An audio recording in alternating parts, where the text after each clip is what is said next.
Hello friends! Warm welcome to this video. How to create a location on Instagram. Sharing location on an Instagram post or story can help your audience to find the place that you have visited. If you want to increase the discoverability of your business, then sharing your business location on Instagram can help you.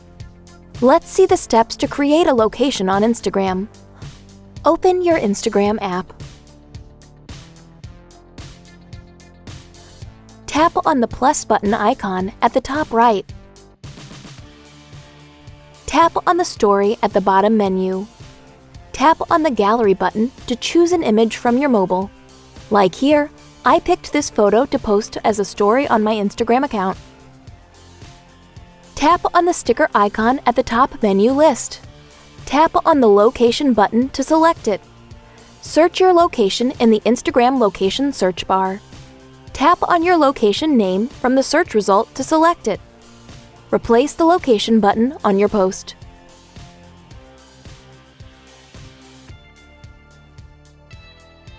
Tap on the next button at the bottom right.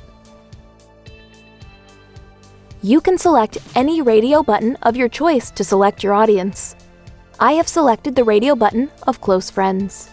Now, select your close friends from your friends list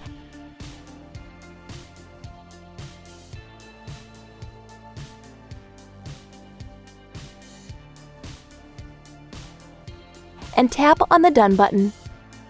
Tap on the Share button at the bottom. Tap on the Done button again. This will share your story with your shared location link. Please do not forget to like this video. Make sure to subscribe to this channel for more upcoming tech support videos. Thank you for watching this video.